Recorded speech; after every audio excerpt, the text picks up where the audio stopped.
for this call because this is a man that I've got a chance to learn a bit more about and really understand where he's come from in life, and I can't wait for you guys to meet him.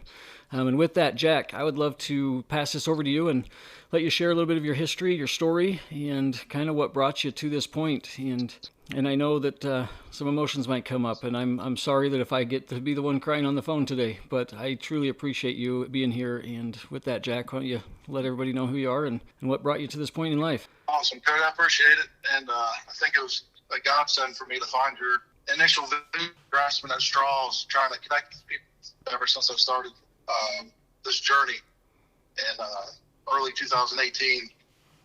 So I'm a 40-year-old man. I have a wife and 4 kids, sole provider. I'm a union welder, construction, hard life, hard living. I live check to check. I work overtime hours. I do the best I can, provide a good life for my family. Sometimes I feel it's not enough, and I'm scratching and crawling just to survive, and I'm not doing all the duties as a man and a father that I should be. So my story, dating back to when I was growing up, I was an avid baseball player. I was religious about it. Me and my dad practiced 7 days a week, practice after games. I was an all-star starting pitcher every year for all the way up till my mom and dad got a divorce when I turned 14, and I continued to play for another year, and my mom started dating a man that would show up to the ball games drunk and on Harleys. And I mean, I grew up with these kids since I was 5 years old playing. They're questioning, where's my dad? What happened? All these different things. And I ended up throwing in the towel and being done with it. Ended up getting real depressed, and I started hanging out with the wrong crowd, started smoking a lot of pot, kind of getting into trouble with the law here and there, just doing dumb things out of spite. I was angry. And so I met my wife. I was 16, she was 15, and she put me back on track and got me headed back in the right direction. And so we've been together for 25 years now. We have 4 beautiful kids. It's a good life. So fast forward to 2017 is when my spiritual journey truly started coming to fruition. I was working at a nuclear plant in Baton Rouge, Louisiana, and I was on my first break, and we normally sit down at a table full of men. We're in construction, or men's men. We're not, typical males. And my wife called me at 9 o'clock, and she couldn't breathe. She was hysterical. All I could hear was the baby have a heartbeat. So sitting there at the table, I lost it. And I ended up going to the head guy's office, project manager, crying and having a hard time breathing. He gave me a hug and asked me if I needed money to get home, which is, very nice coming from somebody in that position. That's normally not how it works. So I go out to my truck. I call my dad. He's still around at the time, and I called him. And as soon as I told him, he lost it. So he's crying. I'm crying. I got to drive 16 hours home. Knowing the whole time I'm going to lose a child. My wife was 21 weeks pregnant. So I get home at 8 o'clock in the morning. I was up for, 36 hours, something like that. And so she didn't deliver till 3 a.m. the next day.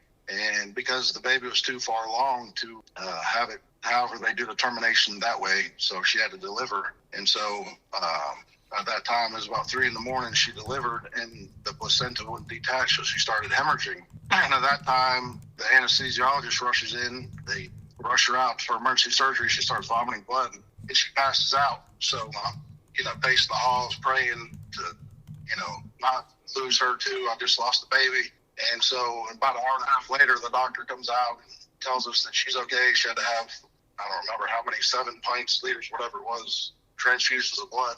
So she, current day, she's fine. And then fast forward 6 months to April, I was working at another nuclear plant in New Jersey. And this one really hurt. I lost my dad. I was sitting in the hotel room on Friday. I just got done with a weld test, which is a real strict process for this particular job, and I was sending pictures back and forth to my dad, and he got me and said, it looks pretty. So that was Friday evening. So Saturday, my sister calls, my wife calls, boom, boom. I'm sitting in the hotel because I haven't made any money because I'm not in the outage yet. It's pre-outage, which is only 40 hours. And so I answered the phone when my wife called because I knew something was wrong, and I said, is everything all right? She said her dad's on the way to the hospital. I think he had a stroke. And normally when I go on the road, I'm in the hole minimum $2,000 by the time I get my first check, having to pay for hotels, food and gas and everything else that goes along with it. So I told them to let me know what I need to do because I don't really have the money to get home because I haven't made anything yet. So I sat there in the room, praying that, I need him. He's my best friend. I talk to that man every day of my life. He was my rock, the person I leaned on and in times of need, which he was a very spiritual man, which I never understood until now, going through my awakening myself. But every time I call him with an issue, he would relate it back to the Bible and scripture and different verses, different things. And I would say, Dad, I don't want to hear that because it was, to me at that point in life, it was relevant. None of that stuff made sense. And so to get back into it, I ended up coming home Monday, which was another 16-hour drive home. And I was about an hour and a half from the house. And I have two older sisters. My other sister called and said, you need to get here as soon as possible because he's not going to make it. So the next hour and a half on I-95, I couldn't tell you anything. I completely blacked out. I have no idea how I got home. So I get home, I get in my wife's vehicle as they lighted him to a stroke center, which is another 45 minutes south of where I lived. So I pull up in the driveway and I can't breathe. My wife runs out, talks to me. We're talking about it, and we get in her vehicle and we're, doing 110 miles an hour. The flashers on in her SUV. We get there, and at this point, he was out of it. He was still alive, but he wasn't coherent. And he grabbed his hand and he squeezed, and that was pretty much it. So I sat there for probably another 12 hours. So before he passed Tuesday at the 10th, on Tuesday at 2:39, and I watched the heartbeat monitor stop. I gave him a hug and told him I loved him.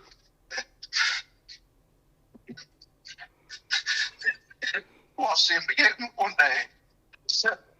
And so I made a promise to myself moving forward that I was going to do everything I could to make sure that I will see him again. And so I got his Bible. He had a New and Old Testament. So I started researching and digging through everything, and he would highlight and underline stuff and then write up how he interpreted it. And so I'm going through all this stuff, and like I said, it was probably 4 months after he passed. I told you I had an old small car, a Prius that I had that I just drove back to work because it's good on gas. And like I said, I closed the hatchback one day, and my real name is John, but we all go by Jack. My dad, my grandfather I never met, and my older son. So I closed the hatch, and the tag read JHN, which is short for John, and then X, meaning, gone, and then 18. So John X 2018, and that was kind of a defining moment for me that I knew there was a higher power. And so, from that point forward, I struggled, losing a baby, and then losing my dad within 6 months. And so we got pregnant again. With the first stillborn was a little girl. Got pregnant again with another little girl, 22 weeks. And I was actually at home to this one.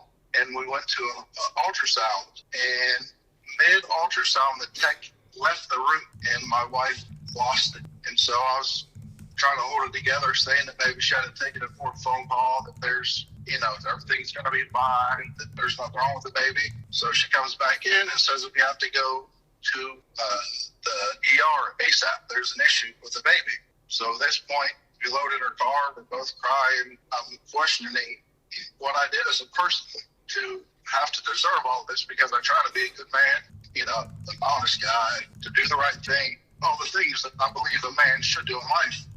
So we get to the hospital, we go in and have a bunch of different tests. And the doctor comes in and said, we have to see a high-risk doctor. So we set an appointment to see a high-risk doctor. The high-risk doctor says that we need to determine the pregnancy due to the baby having a big amniotic sac from the top of her head to the middle of her back. And she was retaining water. And me and my wife both believe in, don't believe in abortion. The baby has a right to live, but that's irrelevant. So the high-risk doctor said my wife can develop what's called Merson, where she could develop the same symptoms of the baby and ultimately pass. So I told my wife that I would stand by her, whatever her decisions were. We thought about it for a couple of days, and she decided that she wanted to terminate pregnancy. Just, she doesn't have the chance of losing her life. So I live in Melbourne, Florida. The closest clinic was in Orlando. Me and my wife and my mother-in-law drove to the clinic in Orlando, and there was a bunch of protesters outside calling us murderers, pieces of shit, and all these other things. We had to get escorted to the door by an armed guard. These people have no idea what I've experienced the past year and what I'm about to have to experience again. So we get in there, and it's a dark, dingy room. It's kind of a hole in the wall, kind of nasty. My wife's filling out the paperwork. She's looking around, and she says, "I can't do this." I said, "Okay, we'll go home." So my wife purchased a heartbeat monitor, so we knew that it was a matter of time before the baby would pass. Throughout the day, she'd monitor the baby's heartbeat to make sure that I'm still there. And I took a night shift job down in Vero Beach where I grew up, which is about 30 minutes south. And I got a call about 2:30 in the morning. That time it happened again. So I came home, I got her in the car, we drove to the hospital again, and she delivered again because the baby was too big to have it, whatever process they do to get it out. So she had to deliver it. And not to be kind of graphic, when I saw the baby's foot, the baby came out, I got to stare at both of them. And I endured so much hurt in that year and a half, and I felt I didn't have anybody to lean on. I had two older sisters, my mother, who everybody has their own life at this point, which I understand, but nobody called to check on me. My dad has two older brothers, or two younger brothers, live in Pennsylvania. Nobody called, "Hey, how you doing? You need anything? You're all right?" So I'd reach out to my sisters and my mother kind of in anger and spite because I needed help, mental help. I needed somebody to check on me, see if I'm doing okay, because I was in a really bad spot mentally. I told the night I lost my dad, I told my wife, "It's one for you and the kids." I think I could literally go off myself without question. I was just in a really dark spot. And so I got to the point where my mom and my sisters both blocked my number. And if I got hurt or killed on a job, they would never know. And so I decided to really go down the spiritual awakening journey. As crazy as it sounds, that's when TikTok was first coming out and about, and I just started researching different things, and I've been down so many different rabbit holes of everything. A lot of it, people say conspiracy, some maybe not, from flat earth to Tartaria to, the real name of Jesus to spirituality to giants and Nephilim and dragons and extra land and around the ice wall and all these different things. And it all leads me back to we have some divine creator, whether it's higher consciousness to reach Christ consciousness or some divine something. Something is out there. This wasn't all made up. You look at the human body, and it's a perfectly well-designed machine. And I don't know. I mean, I until this day, and I lost my dad over 8 years ago and the two babies, and I still research these things. If anything, I feel like I have more questions now than answers. And I'm just constantly searching for the reasons why we're here. I look at it, I didn't ask to be here. I didn't choose this life. I didn't choose, this body. So what is the reasonings of why I'm here? Like, what is my purpose? I believe we all have a purpose to be here. And I feel like if I didn't experience those losses in my life, what I endured through the time of not having anybody to really rely on besides my wife, but at the same time, I didn't want to burden her with all the heartache all the time. So, like I said, I started reaching into spirituality, which has led me to where I am today. And I don't know, it's been a crazy ride. It's been a crazy journey. It's nice to find like-minded people like yourself, because I don't have friends. I coach, I work overtime hours, and I coach Little League baseball. That's my entire life. I wake up at 5 o'clock in the morning, and I go straight from work to coach Little League baseball at 10 o'clock at night to get up and do it again. And I try to get my wife and kids the best life I can while trying to find my own way through this life. And that's about it. I'm learning every day. I don't know. I share a little bit here because the amount of loss that you've gone through and some of the struggles that you've dealt with and the soul searching that you've spent time doing. And I'm going to catch up the listeners a little bit, because you and I have had a lot of time texting each other and kind of building some friendships prior to this call. So I know a lot more about you than what you've shared so far, but I'm going to kind of just talk for a minute if you're okay with that, because in some of our text messages and sharing some information, at one point I had asked Jack if he had a close relationship with his father, or, because he had shared a lot of memories, or not a lot of information about what he's trying to do for his family, and just being the man that his kids can look up to. And he has the ultimate role model of a father. And he even told me the other day, that if he could be half the man his dad was, he would be happy. And sorry for my emotions for your story, but I resonate very well with you and the struggles you've gone through, because that's always been kind of, I think, what almost most men think about is how to be the best person they can, and sometimes we don't know the right way to do it. And you've definitely had the role model and the parent, the dad to look up to, and I know that's probably where a lot of your grief and your loss feels from. And knowing that license plate that showed up, and seeing the symbolism of knowing that your dad was there and kind of watching over you was pretty powerful. I'm a big believer that our souls have chosen a mission, and we do understand what we are coming here to Earth for. And part of what you and I talked about, of asking each other if we had ever had any broken bones, and neither of us have had a broken bone in our body. And I believe that we were given strong bodies for the fact that we were going to be dealing with a lot of emotional things this lifetime, and a lot of things that are a lot harder to deal with than just putting your arm in a cast and waiting for it to heal. We're both going through some pretty intense, what I would call tower moments, right? Dark night of the soul, and handling a lot of generational trauma. The amount of loss that you've gone through with losing couple kids, and I reference kids, but I don't know at what point you would say that, if a body not being born alive. But there's an understanding that I have that souls choose sometimes to occupy a body for a very brief moment, just to fulfill a soul contract on their end. And to know that you've had two amazing souls that have chosen you and your wife to attain a body and to fulfill their goal, even though they didn't get a chance to spend a lot of time here. I believe that was done on purpose. And it goes to speak to me on how amazing you are and your wife to have somebody choose you to come in here for this brief moment of their life, or lack of their, to obtain a body that grew large enough to not be removed. And I know it's probably hard to understand it, but I believe that was on purpose, and there was a reason that soul chose to embody that vessel for just a short amount of time. I know it doesn't bring any peace at the moment. There's a lot of stuff that you're still working through.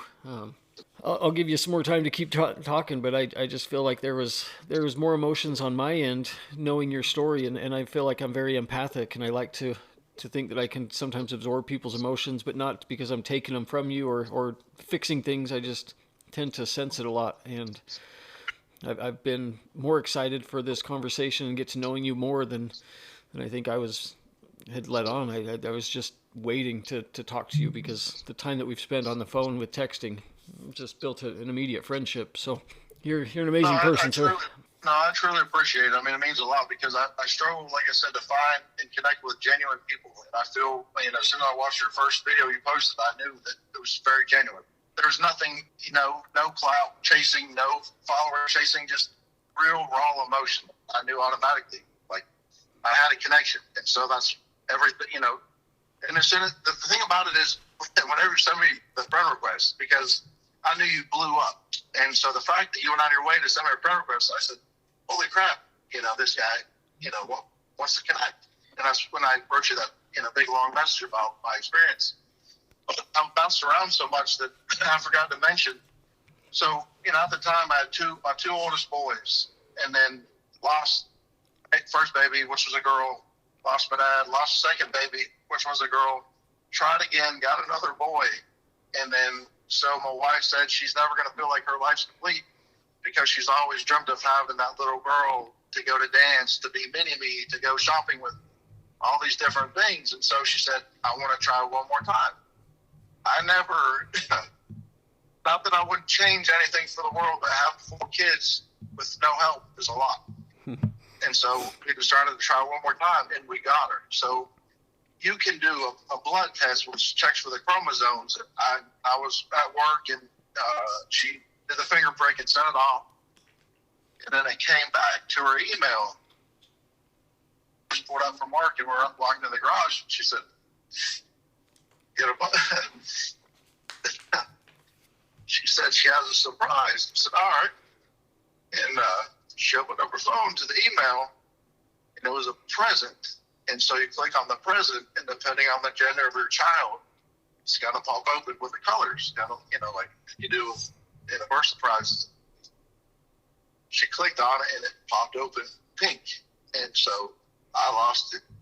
She lost it. In the garage, it's 100 degrees, midsummer in Florida, so we're just hugging each other, crying. And I 100% feel the same way that God or, our Creator knew that there was something wrong with that baby's shell. So to me, this is nothing more than a meat suit, a shell. This isn't our soul. This isn't who we are. This is just a fleshly experience. And so to me, the way that I look at it is that there was something wrong with her shell twice, but it's still the same soul. Like you said, that she chose us. Mm-hmm. I 100% believe that she came back again. My wife has talked with people that, I guess you can call them mediums, people that, talk to people that pass over. I don't know my feeling on all that, but that she said that, that the baby came back to choose us again for the third time. So I look at it that way. I can't live with the fact of the loss and the lost two babies, that it's not the same soul. Our Creator knew there was something wrong, so it was terminated to try that third time to give us the precious girl that we have today that's, amazingly healthy. She's 4 years old now. Wow. And, I firmly believe that. And, you as a soul, that you choose your parents. Your children choose you as parents. And, I want to find the meaning, because I know I've worked hard my whole life, and just to live check to check, and I know there's more to life than this. I'm tired. My body's tired. I want to have the memories, do the things with my family. My dad always talked about a legacy, leaving a legacy. That's all you have. So I want to leave that. But I feel like all I do is work to pay the bills. We don't have the money to do the things I would love to do. And I could go back on the road to make more money, but at the same time, I'm losing time, which is the most precious commodity we have. And I'm so scared to go to the fact that something would happen again, that I have to drive, 16 plus hours home to another tragedy. So I just feel like I'm in between a rock and a hard place, trying to do all the right things, but just surviving. I'm not living. I'm not thriving. It's just a daily grind. And I know it may be the right thing to do, but I'm just tired, man. Like, I want to do something that is rewarding, that I can look back one day and, same boat as you, help people, or, do something that is rewarding, that's not all about financial gain. We're chasing a piece of paper that at the end of the day is nothing. And so, yeah, I want more out of life than, what we're all experiencing. And I just don't know what to do to find that next step to get out of this, I guess, rat race. There's the daily grind of going to work and going home tired and trying to spend time with the kids for an hour before you got to put them in bed, and, to ship them off to school, or to see them for an hour a day. It's just like, what am I doing with my life? I drive an hour and a half. I'm sitting in traffic on I-95 right now every day, just for what, Yeah, I had a boss a while ago tell me, because I was complaining about my hours at work and feeling like I didn't have family time. And he made the comment to me that it was probably a big awakening for me, and this was before anything really started for me, but it was about 7-8 years ago. He said, your kids only really need about 15 minutes of your time. He's like, so if you just dial in 15 minutes a day and just really give your kids 15 minutes, they'll be fine. And I remember looking at him thinking, I looked up to him so much. I had such respect for him and his ability to create businesses, and financially just was a genius. And in that moment, I realized that he didn't care about anything other than money, and that his family, his kids, his wife, his experiences outside of work had zero bearing on his life, and it was truly just about money, and he was just one track. And he's done very well in his life, but I realized that there is absolutely certain types of people that I wanted to kind of, if you will, hitch your wagon to and be a part of. Because if that's somebody's mindset, that their family is only worth 15 minutes of their time, and that was something that you felt fulfilling in, then that was definitely not a person I wanted to align myself with. And to hear that that's your passion and your goal, I for me, and again, I'm just going to speak from my experiences, but when I took my trip to Maui and I left my job, I wanted to go find out who I was. I wanted to go figure out what my purpose was. And that's still unfolding right now. But what happened for me when I kind of sat by myself for those 10 days, as I learned what I no longer wanted. And I was able to just clearly identify what no longer felt good for me. And then I've slowly made changes and made moves to eliminate the things that didn't sit well. And that one of those was removing myself from my job. I'm changing relationships with people. I've stopped giving my energy to people that aren't fulfilling or repaying back that energy. And by no means is everything solid or fixed for me yet, but I'm starting to clearly identify more of my why and being a part of people's lives. And hearing that that's something that's interested in you too, or that you have interest in. I would always say, like, for me, I used to never make a decision until I knew what the outcome was. I wouldn't decide on an option, or I wouldn't pick something to do until I knew that I was okay with the outcome. And somehow lately I've just been able to give myself that freedom to not have to worry about the outcome. I just needed to know what the next step was. And so that would be my question to you, is what is the next step in getting you in a direction that feels like you're fulfilling a purpose, or giving you that why, being with people and contributing to other people's lives? What do you find yourself getting called to? What interests you? That's the thing. Before I got into what I do for a living now, I spent a little bit of time as a fire EMT, and so I got into it for the reasons of helping people and being there for people in their time of need, and I did it. I met a few people that real bad accident I went on one time, and the guys. Boat got stuck on a guy, and long story short, he survived, but he was crippled, and I ended up seeing his brother a couple months down the road. He came and gave me a big hug and cried and told me he appreciated, me helping save his brother's life. But at the same time, I was working 2 jobs just to get by. I was making $9 an hour as a firefighter EMT, and that's not, like, even, this was 2000, around 2009, 2010, and I was working in Northwest Florida. We lived up there after my dad had retired, and there was a job posting for a police officer, $60 an hour. So I went over to ask the chief. I said, "Hey, chief, I can ask you a question." I said, "How do they justify paying the police officers $60 an hour if we get 9?" And this is what totally pushed me away from the career field is, he said that police officers generate revenue by writing tickets. We are a drain on the city's funds. So that was his reply to me, and I thought, that is crazy. That's totally not the reason why I got into this at all. It wasn't for financial gain. I knew the money wasn't right, but I didn't realize it was that low, and that politics played such a big role in that. And so I ended up, getting out of that. I don't know yet, like what I enjoy.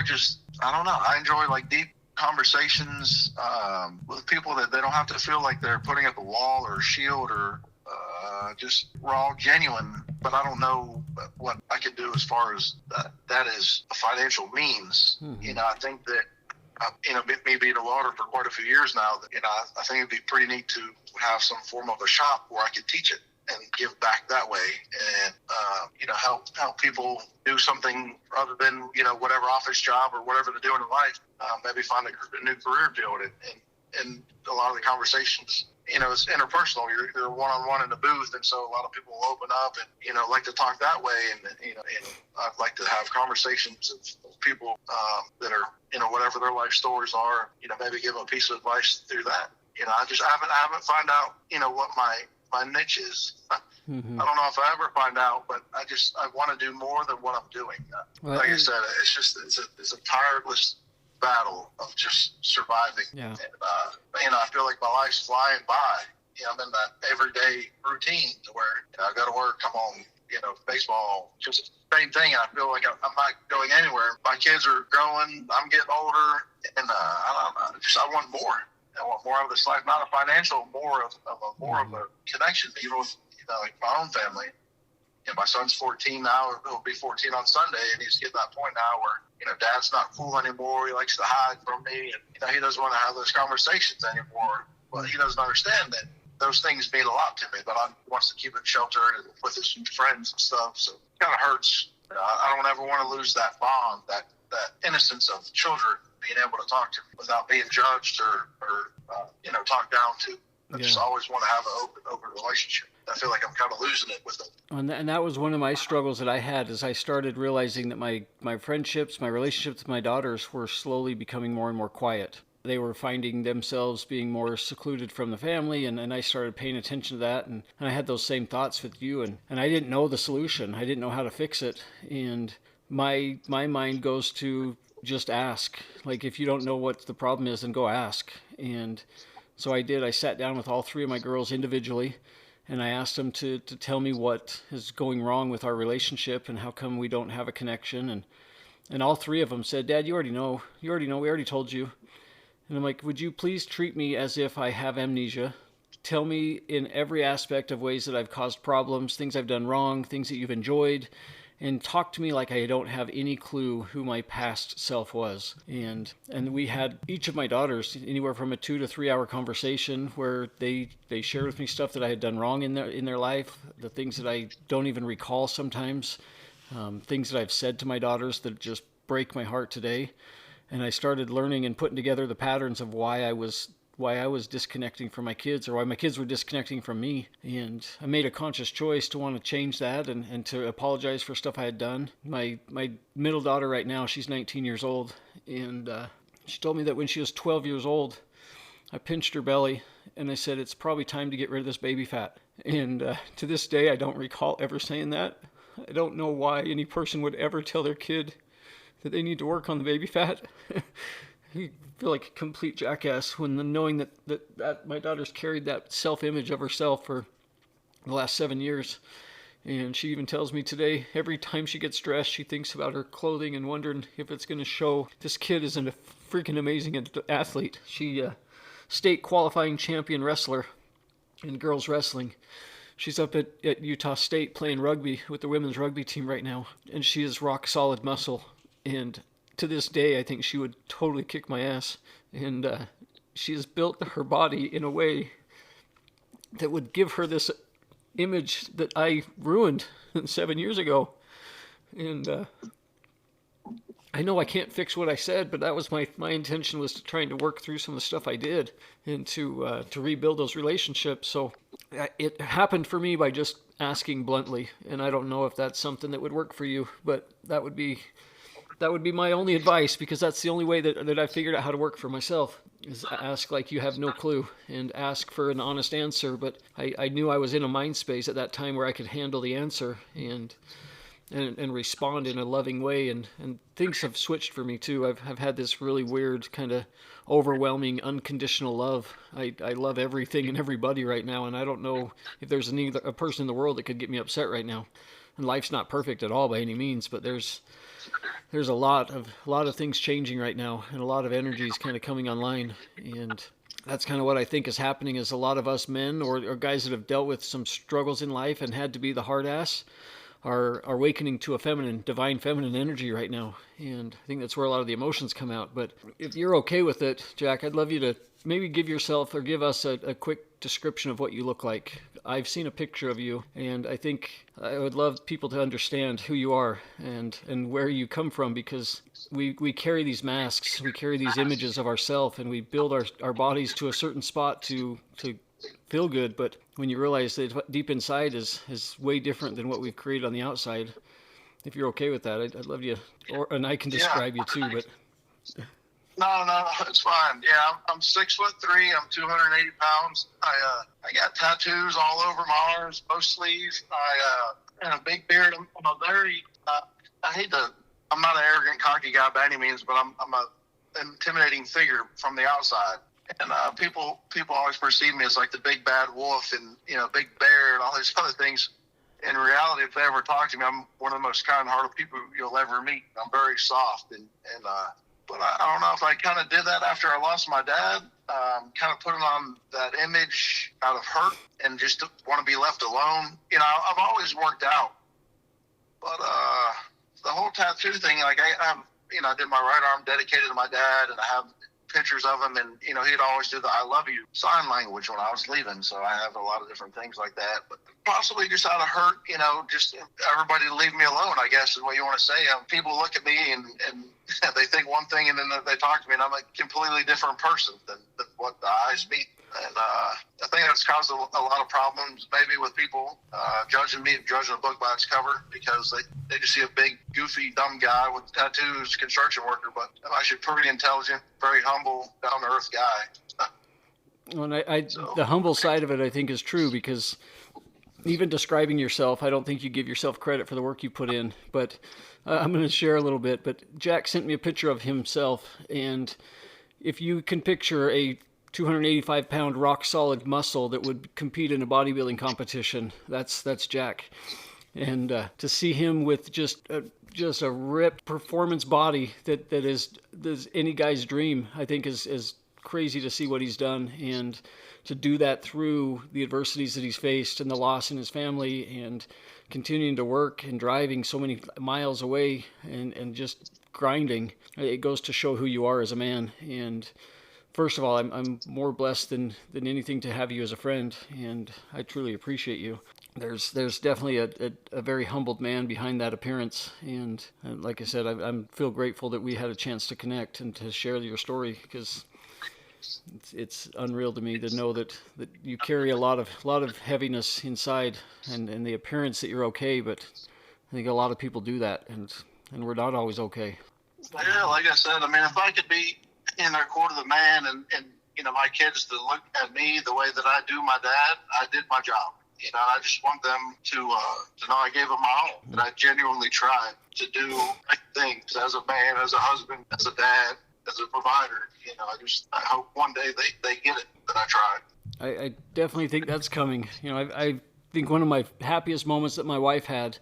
So my oldest daughter, she's 26 at the moment. We've got 2 grandkids through her husband, and through her and her husband. And she was always not the easiest for my wife to parent. And my wife took on a big responsibility with her, and her mom, my wife being the stepmom to my daughter at that point, was she would rotate time between my house and her mom's house, and we equally shared time. So every 14 days we each had her 7.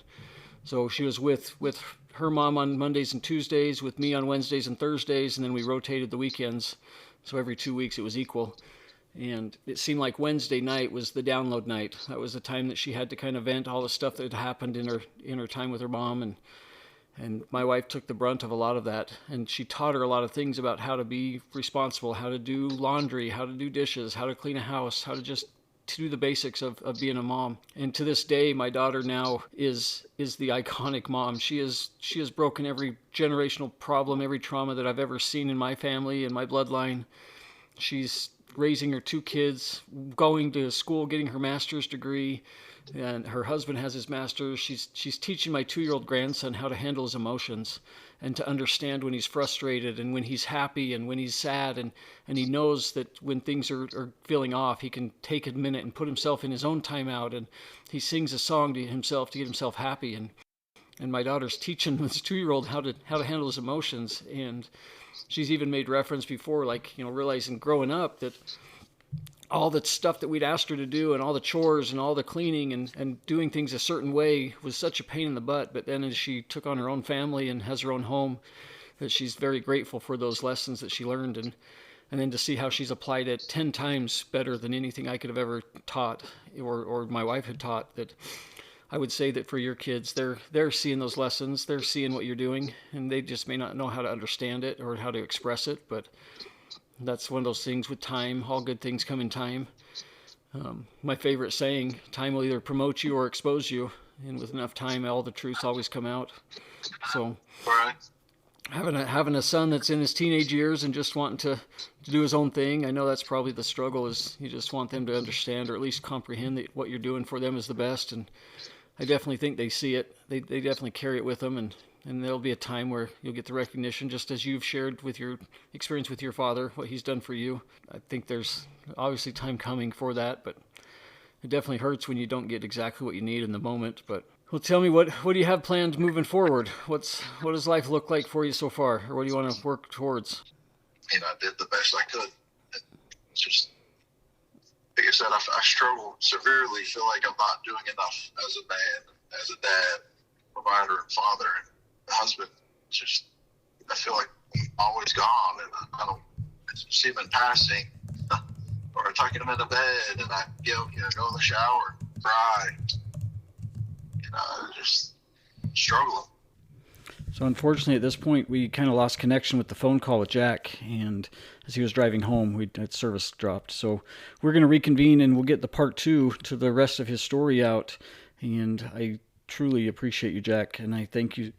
I know it's definitely not easy to be so vulnerable and open, and I truly appreciate you. You're definitely a man to look up to.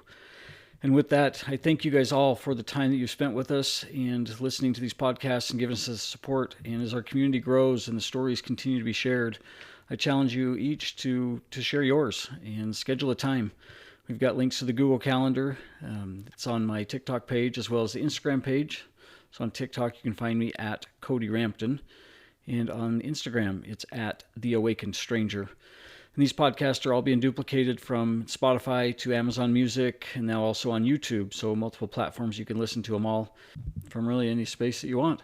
And again, thank you so much. I'd ask maybe one last favor is if you're willing to subscribe to the channel or to the Spotify. That just shows the followers and eventually help us in the future. So hope you all have an amazing day. And as soon as we get part 2 finished up with Jack, we'll get that published and link it together. So I love you all and talk to you soon.